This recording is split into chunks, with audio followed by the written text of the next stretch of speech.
good evening. It's just past 6 o'clock and it's Saturday the 2nd of April, and I hope you're having a good weekend.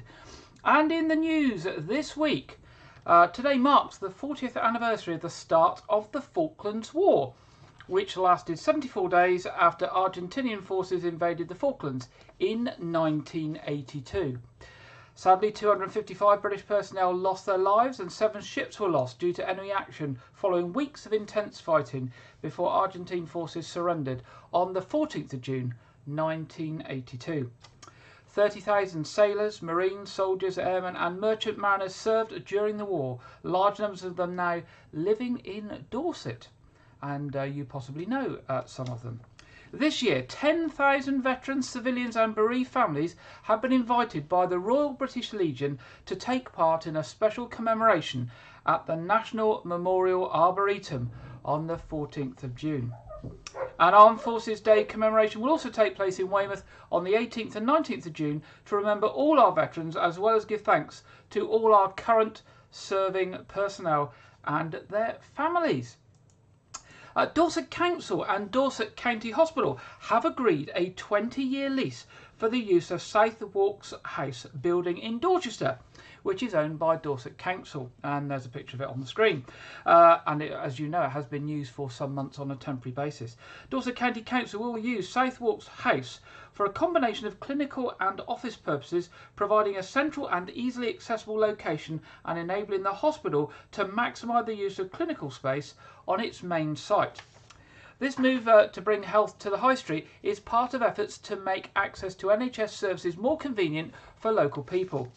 The lease covers full use of the building, excluding the library and the learning centre, which will continue to operate as normal and provide the main Dorset Council customer service point in Dorchester. Southwarks House has been successfully used over the past 6 months by Dorset County Hospital and other NHS partners as an outpatient assessment centre with rapid access clinics operating out of the ground floor as part of county-wide efforts to tackle the NHS waiting lists. Nick Johnson, who's the interim chief executive at Dorset County Hospital, said, "Southwarks House has been a terrific addition to the trust facilities over the last 6 months, so we're really pleased to have agreed a long-term lease, which will also allow us to use more of the building. It will support plans to tackle waiting lists for elective surgeries and allow us to maximise use of clinical space on the hospital site, as well as offer opportunities to provide integrated care services with our partners. While our main aim is to provide outstanding care, we're also committed to making a positive impact within the local community through our social value pledge. We hope that using Southwarks House to treat patients and as office space for staff will also help increase footfall on the High Street and support local businesses as well." Dorset Council is working closely with local voluntary and community organisations to ensure refugees arriving from Ukraine will be warmly welcomed and receive the support they need. The Dorset Together network, which includes the Council, the NHS, Public Health Dorset, the Emergency Services, Faith Groups, Volunteer Centre Dorset, Dorset Race Equality Council and Help and Kindness, as well as other local groups, are working together to coordinate the county's response, including support for Ukrainian individuals and their families and local sponsors providing accommodation.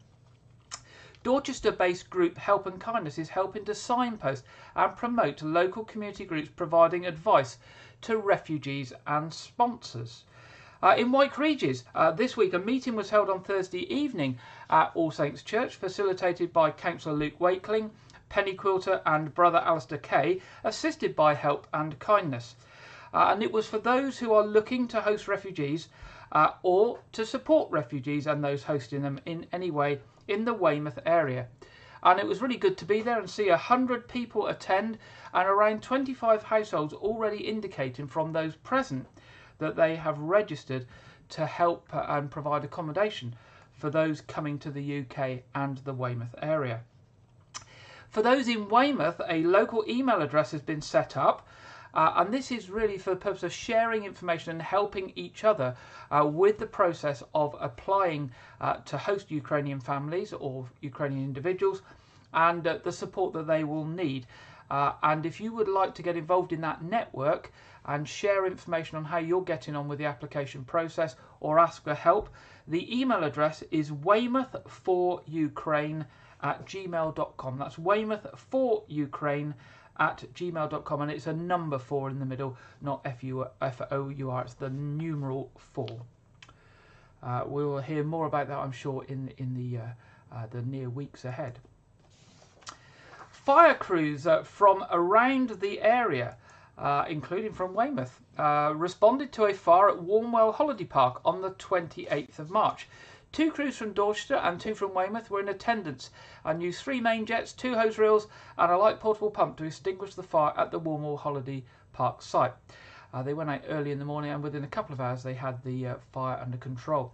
During that time, crews from Bedminster and Lyme Regis provided the backup cover for those services that had gone to Warmwell.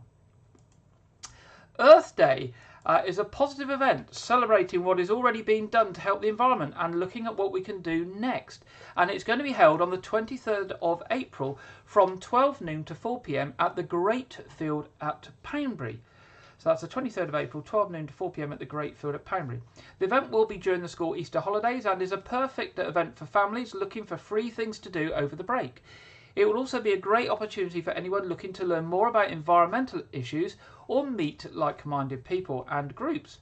Earth Day Dorchester will take place as part of the huge International Environmental Earth Day celebration. Earth Day is a way to celebrate those who are making a difference, join their causes and learn new things. Often environmental issues can be thought about in a negative way and people feel hopeless about what they can do to make a difference. Small changes add up, and if everyone that attends learns one thing or does one extra thing or joins in on one new cause, then the planet will be a better place for everyone, so the organisers tell us. Dorset police officers are investigating an assault in Dorchester and are appealing for witnesses or anyone with information to come forward. Dorset Police received a report at 8:22 on Thursday the 17th of March relating to a group of around 10 young people involved in antisocial behaviour in the area of Pummery Square in Poundbury. It was reported that they were smashing bottles and throwing stones at doors. A further report was received that a man aged in his 20s had confronted the group in St John's Way and had been assaulted. He was kicked whilst on the ground and stamped on before the group made off from the scene. The victim suffered facial injuries as a result of the assault and required hospital treatment. Now, if you were in that area or you know anything about those events there on the 17th of April, the 17th of March at around 8:22 p.m, then Dorset Police would like to hear from you. Use your contact number 101, or if you like to give information anonymously, that is always a great help to the police as well. You can do that through Crime Stoppers on 0800 555 111. That's 0800 555 111. Now, staying with Dorset Police, but something a little bit different. Dorset Police have appointed a new chief officer for their special constabulary. Ryan Howell, who you can see on the screen, has been appointed chief officer after a selection and recruitment process overseen by Assistant Chief Constable Steve Lyne. Ryan started his policing career in 2005 when he joined Gloucester Constabulary as a special constable. He then joined West Midlands Police as a crime scene investigator in 2009, where he began his career in police forensics. Ryan lives with his partner and son in the west of the county. Assistant Chief Constable Steve Lyne said Ryan brings a wealth of knowledge, experience and leadership from across different roles within policing, much of which is directly transferable to his role as Chief Officer of the Special Constabulary. I'm looking forward to working closely with him. Now, Dorset's Special Constabulary currently has over 120 officers across the county. Special Constables are volunteer police officers who have the same powers as regular officers and make time in their busy schedules to police their communities free of charge. Now, Dorset Police will be opening a recruitment exercise for Special Constables in the coming weeks, and we hope to share more information with you on that.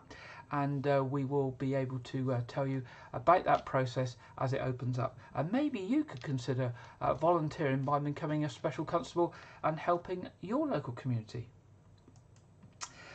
Now, 6 homes have been approved for a site off Kingsbere Road in Weymouth.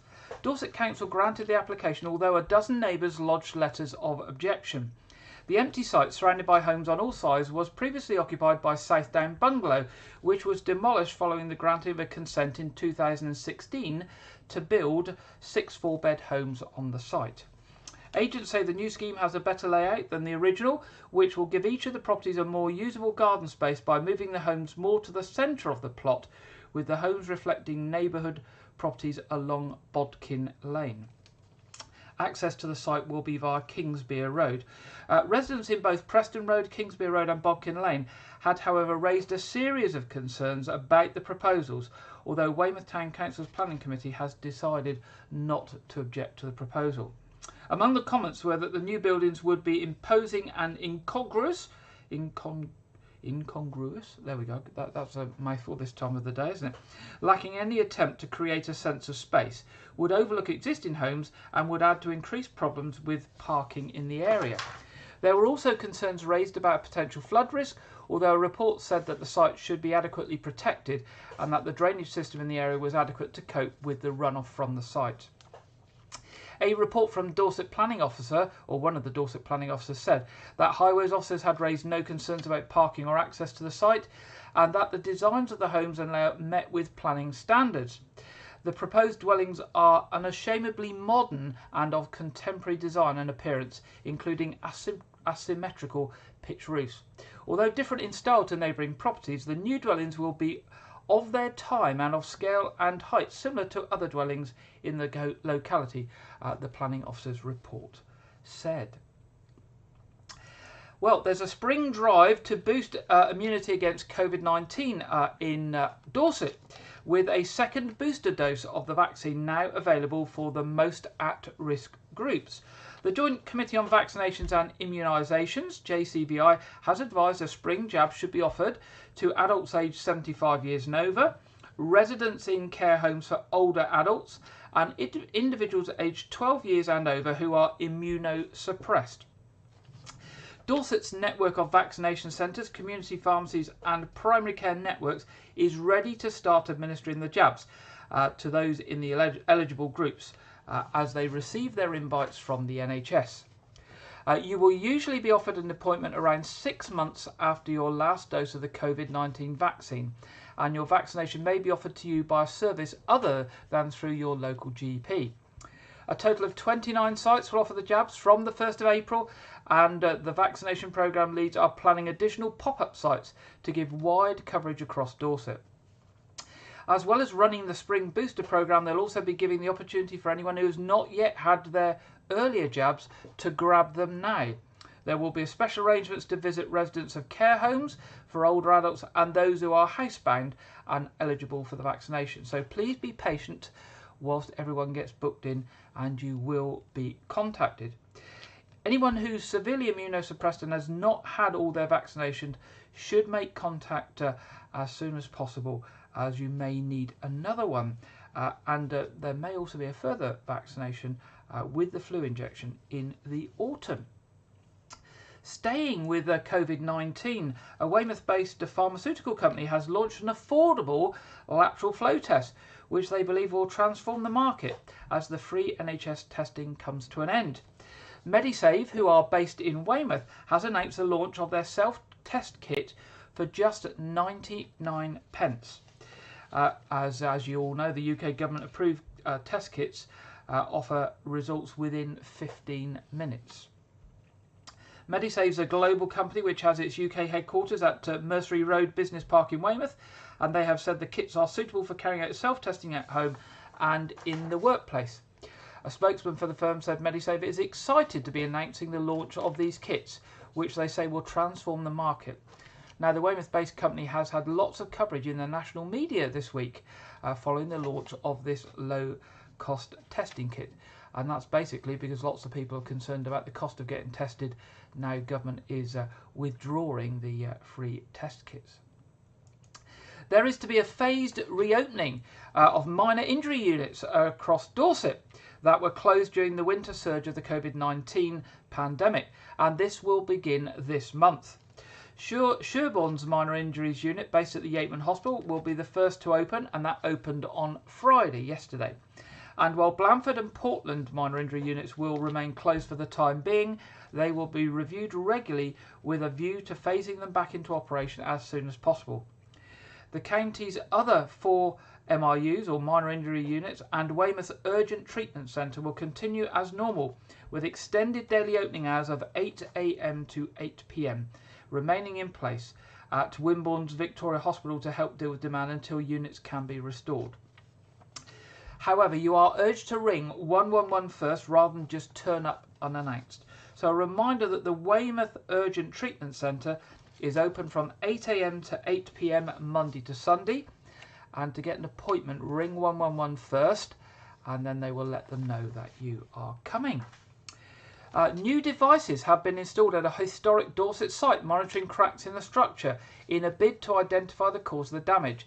In January last year, Sanswick Castle in Weymouth was closed to the public after dangerous cracks appeared on its walls, leading to fears that the structure posed a health and safety threat. Dorset Council says a structural survey of the site is set to be scheduled in a bid to determine what is causing the cracks and ultimately preserve the castle for future generations. At the end of January, new monitoring devices called Telltales, that's interesting, isn't it, were installed at the iconic castle, which track the movement of the cracks within the building. The council says it's too early to see if the results of the devices yet, but it's hoped that these will form a picture about how the damage is caused and so therefore how they can address the issues. 2 vertical cracks were found to have widened on an internal wall last year, including one on an arch, which led to the council placing fencing around the perimeter of the site. In early November, Sanswick Castle was then added to the Historic England's at-risk list register as the landmark continued to deteriorate. The castle dates back to Henry VII's reign and was built in 1539 to protect the country from foreign invasions. And obviously it's a very important local historic building, and I'm sure the people of Weymouth and White Regis and surrounding areas would like it preserved, so it's there for a few more hundred years as well. Now, Dorset Council are advising businesses to be alert to email fraudsters. Dorset Council has been made aware that fake emails have been sent to some businesses appearing to be from the council. In the email is a link to a remittance advice of a payment which has not been sent. The email encourages recipients to click a link to see how much has been paid into their account, but by clicking the link, the recipient's device is vulnerable to being infected by malware. The council's advice to any business is to be alert to email fraud. If anyone is expecting correspondence from Dorset Council, it will originate from an email which ends with @dorsetcouncil.gov.uk. The council will never ask anyone to provide personal information, bank account details or internet banking passwords by email. The simple advice from Dorset Council to remember is, if you receive something from them, were you expecting the email? Check for any spelling mistakes and poor grammar. If the sender's email domain address is not correct, so remember, if it's not @dorsetcouncil.gov.uk, you should be very, very wary. Be wary of emails that convey a sense of urgency, i.e. you have to respond immediately or within 24 hours, as pressure is often used to get a quick response without people questioning the actual legitimacy or content of the email. And do not click on any links in any suspect emails. This is how your device and files can be infected. Now, if you get an email from Dorset Council and it looks a bit suspicious and you're not sure, do call them on 01305 221 000, 01305 221 000, and don't use any of the contact information in the suspect email, because of course they're providing fake contact information as well. And finally, in our headlines this week, this coming Friday, the 8th of April, if you're in Weymouth Town at around 11:45, look out for some pomp and ceremony. The Maces of Weymouth Town will lead the Lord Lieutenant, Mayors of Weymouth, Chickerell and Portland, and the Trustees of Weymouth Town Charities through the streets of Weymouth, in a commemoration that was detailed down in Sir Samuel Myco's will of 1665. Now, Sir Samuel Myco was a London trader who traded from Weymouth, and when he died, he left money to the town to provide pensions for decayed seamen and to provide apprenticeships for 3 apprentice boys. Now, the Sir Samuel Myco Charities today is administered by Weymouth Town Charities, who mark the occasion each year on the Friday before Palm Sunday, as set down in Sir Samuel Myco's will. Now, although he left money originally for 3 apprentice boys, today the charity supports almost 100 young people aged under 25 each year. And also the council this year, in addition, will be lighting up the Jubilee clock in Myco's colours on Friday night, on the 8th of April. So do have a look at the Jubilee clock if you're passing that way on Friday night. If you want to find out more about the Sir Samuel Myco Charities or Weymouth Town Charities in general, the website is www.weymouthtowncharities.org.uk. And that's the end of our headlines tonight. Now, this week it's a slightly shorter programme this week. There's a lot going on this week. I'm actually running 2 quizzes this evening, so I'm very keen to keep the programme very short this week, so I do apologise that. But in the first of our features this week is from Janet Hall, who this week is looking at a popular local area of Weymouth that many of us have spent time visiting and walking in. And I'd be very surprised if most watchers tonight have not been there. It is the Nose Gardens, and Janet's talking about the Nose Gardens and why she likes it so much.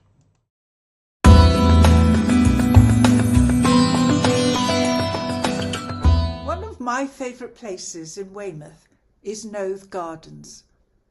Overlooking both Weymouth and Portland harbours, the informal gardens are often acclaimed to be the most beautiful in the Weymouth and Portland area.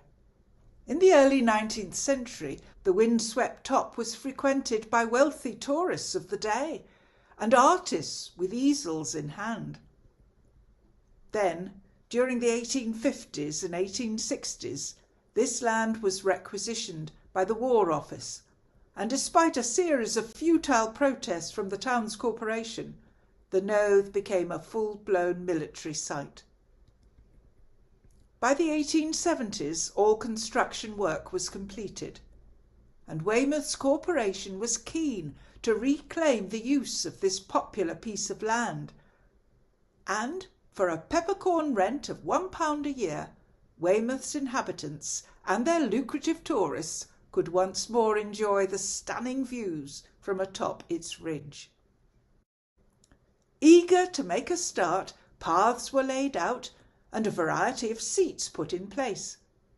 But it was still very much a military site. Consequently, certain restrictions were made on those earlier plantings. No trees or shrubs could be placed that obstructed the firing line of any of the great guns that now dotted this headland. True to Victorian pleasures, a bandstand was added, where local and visiting musicians could play, many of them being resident or visiting military bands. The gardens were still part of a bustling military site at the start of the 20th century.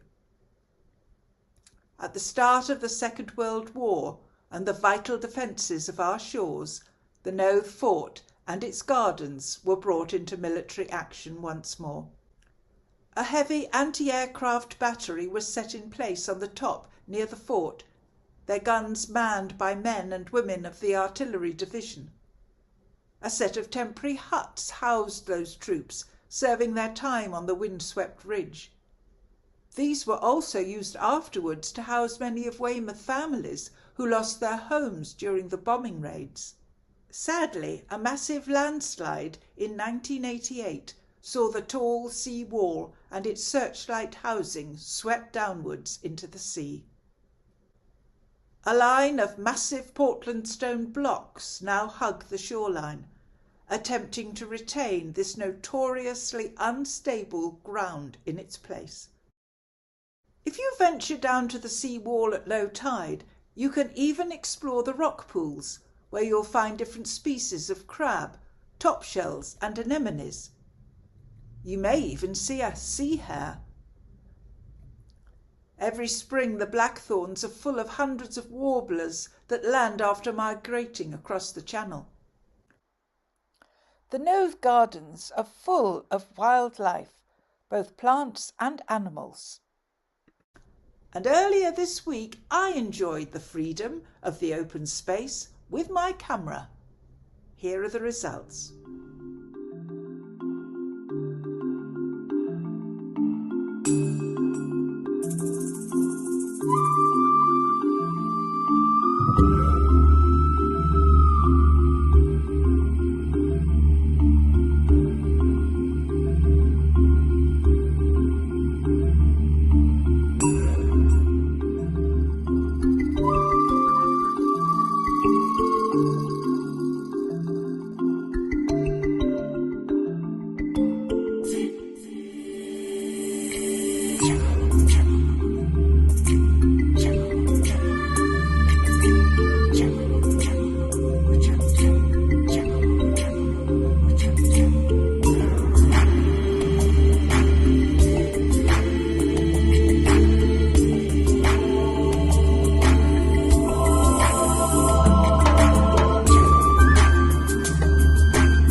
Moment, go down to the Nothe Peninsula. It is a really beautiful spot. Goodbye for now. Thank you very much, Janet, and I particularly like the jungle style music and the great pictures there of the squirrels. And I'm sure you, like me, have had many happy trips to the Nothe. And of course, right behind the Nothe Gardens there, we have got the Nothe Fort, which is a tremendous local tourist attraction, mainly run by volunteers who are really making that a fantastic place to visit. So if you haven't visited there, it's well worth a visit.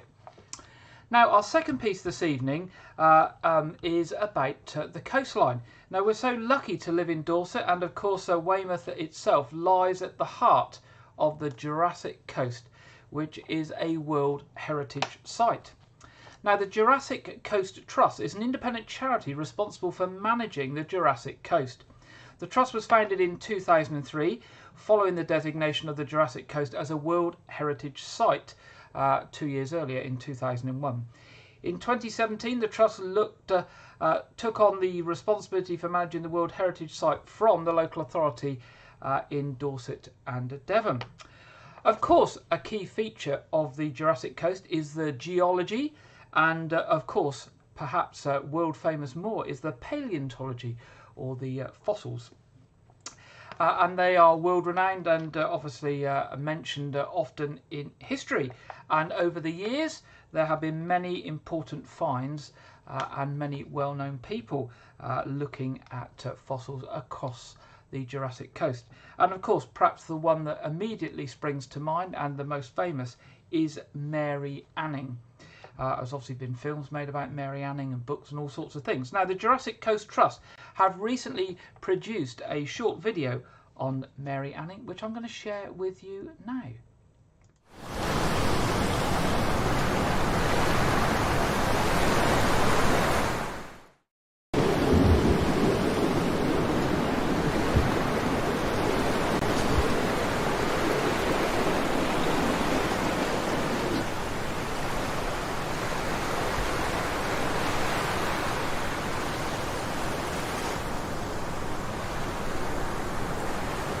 Picture yourself back, the 1800s, and Mary Anning has become well known in her town of Lyme Regis as the Seashell Lady. But she knows better than most people that what she's finding here are not seashells, but relics, ancient animals from millions of years ago. Mary Anning was a self-educated expert paleontologist who is often described as the best fossil hunter who has ever lived. She was born in Lyme Regis in 1799 and spent her life recovering the fossilised remains of Jurassic sea creatures from the local cliffs and beaches. Mary is credited with discovering many amazing specimens, including the first ichthyosaur to be described by science and the first two near-complete plesiosaur skeletons as well. Some of her finds are still on display at the Natural History Museum in London. Now, Mary's life would have been an incredible tale of hard work and perseverance. trying to get her incredible discoveries acknowledged. And for the most part, her incredible discoveries were acknowledged, but not to her credit. Thankfully today, Mary's achievements are widely recognised, but her contributions to paleontology goes beyond the fossils she found. Mary's become an important role model, and her story continues to inspire people around the world. I invited some friends to explain what Mary means to them. I'm Emma from MGEMS, and I'm a geologist currently studying for my Masters in Geoconservation. Hi, my name is Evelyn Vollmer, and I work at the Idaho Virtualization Laboratory at the Idaho Museum of Natural History. Hi, I'm Ashley Hall, Outreach Program Manager at Museum of the Rockies in Bozeman, Montana, and Mary Anning is my favorite paleontologist. Mary Anning, she was a pioneering paleontologist of her time. Now, her time was the 18th and 19th century, but she's still incredibly relevant today due to her amazing scientific discoveries. Mary got her start by going fossil collecting with her father, who was actually selling these fossils to help support his family. Sadly, he tragically passed away and left their family with no breadwinner. So Mary decided that she would take it upon herself to help provide for the family. Mary Anning is, and always will be, one of the world's greatest paleontologists. In the 18th and 19th century, I'm sure you guys can appreciate that wasn't the best time for a woman, let alone a woman who wanted to be educated, run her own business, and make key scientific discoveries in a subject that was extremely male-dominated for a long time. So she went fossil collecting and found some very amazing things. It was quite a passion for her. While exploring the Jurassic Coast, Mary Anning found the first plesiosaur. As a woman in paleontology, Mary Anning has always been an incredibly important figure in my life, and she's always kind of been the little figure or like the little bird in my ear that just says, keep going. She was an incredible lady, and the idea that she collected these, prepped these, made the notes on them, it's just remarkable. And for me as a young girl who was aspiring to be a geologist of some sort, to find out about someone like Mary Anning, who anything thrown her way, she overcame it. Any obstacle, any limitation, she just kept going. She paved the way for women in paleontology. She was one of the first paleontologists ever to actually be studying these things, writing them down, and making observations about these incredible fossils. Poverty, not being accepted into the Geological Society of London just because she was a woman, all of these things. She died of breast cancer. All of these struggles in life that she faced are things that we still deal with today. And it's just amazing to kind of see that, where she was centuries ago and how it has still played a really important role in where we are today in the world of paleontology. And being a woman in paleontology was hard enough then, and we're still facing repercussions of sexism and toxicity. Mary Anning reminds us of where we have come and the struggles we have faced in paleontology over the past 200 years. I love the fact that we, as a society, as women in paleontology, have that figure to look up to. Today, Mary continues to inspire women of all ages in paleontology, including the next generation of scientists as well. Hi, I'm Jude. Mary Anning didn't go to school, so she learned to read and write herself. Mary found lots of amazing fossils, including ammonites, ichthyosaurs, plesiosaurs, and pterodactylus. The Butler boys took all the credit for Mary's work. This is because Mary Anning was a girl, and at that time girls were not allowed to be paleontologists. I like Mary Anning because she was a girl, she still was a paleontologist. She didn't go to school, she still was a paleontologist. The boys took the credit for her work, she still was a paleontologist. I'm curious. I like to learn about fossils. I can't wait to be a paleontologist just like Mary Anning was.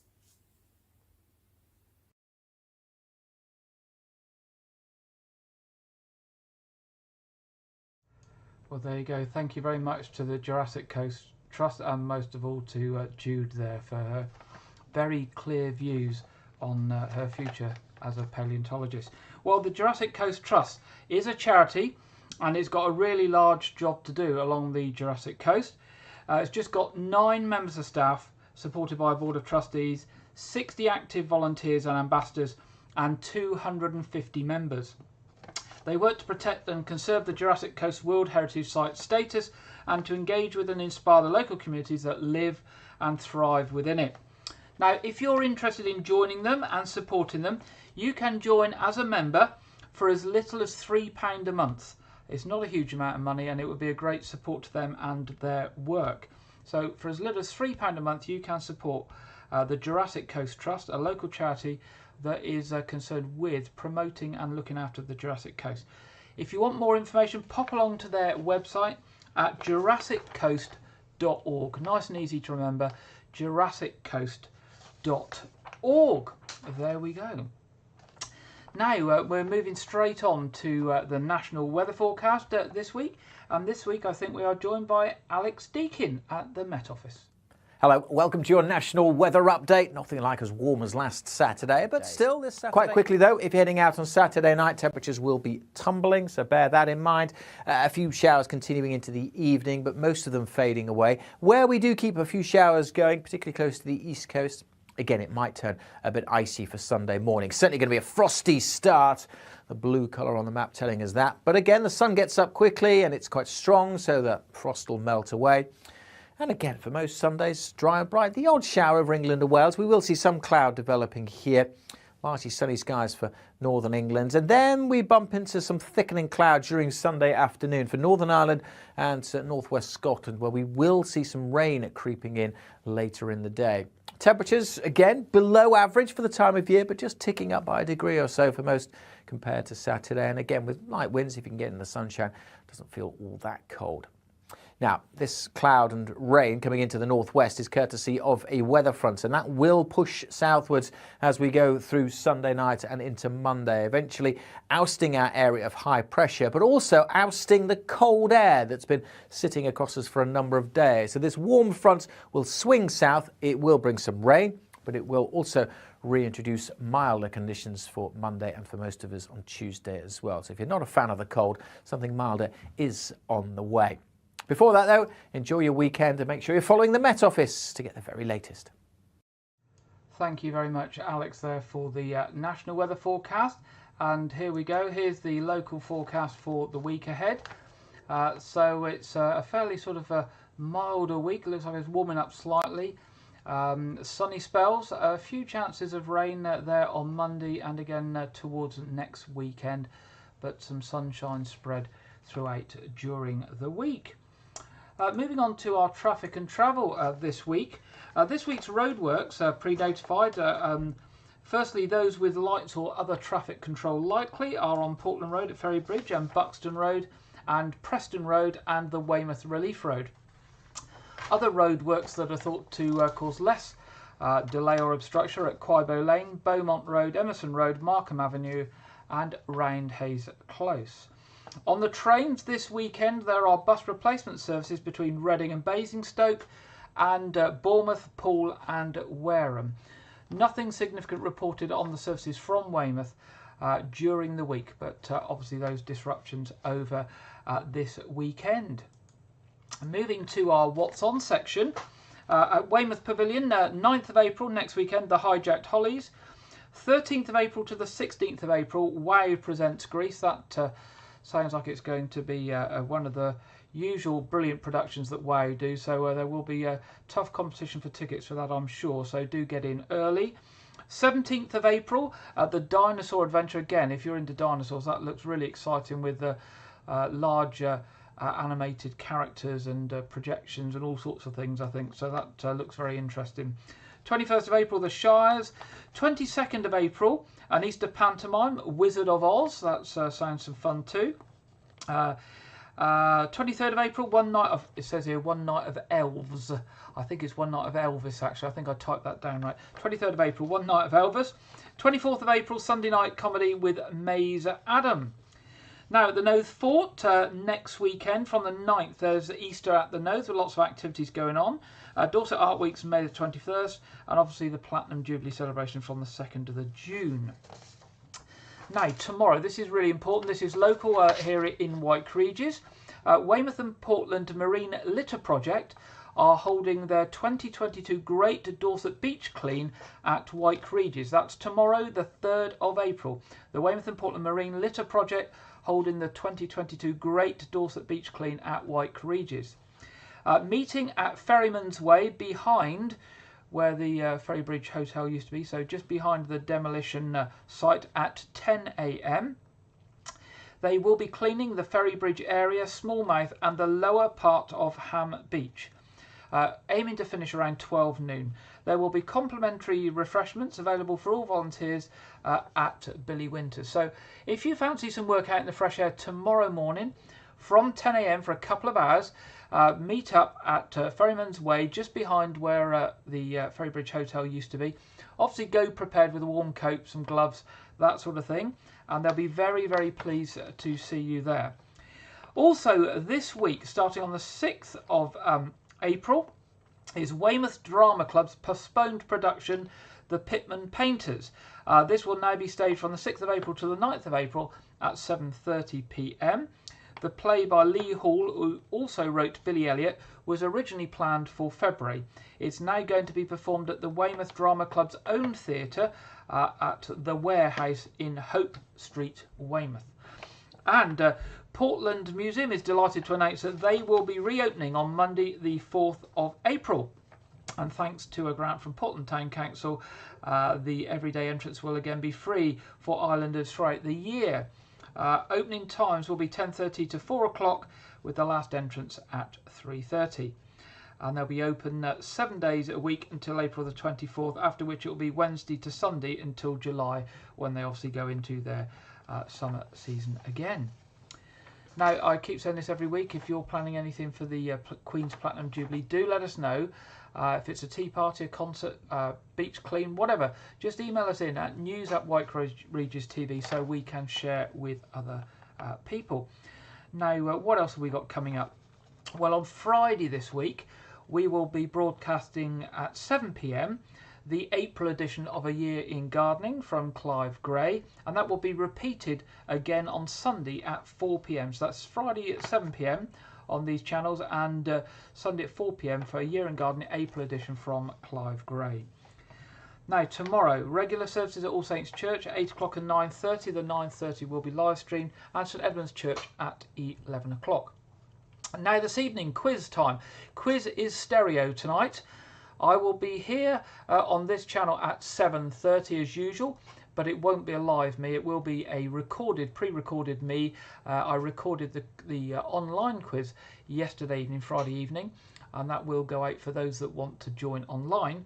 But I will be doing a live quiz tonight in the Memorial Hall starting at 7:30. Hopefully you may have got tickets. If you haven't got tickets, it may be worth popping along just to see if there are any left. It's usually fairly busy, so I can't guarantee there will be any left. But hopefully I'll see some of you there at 7:30.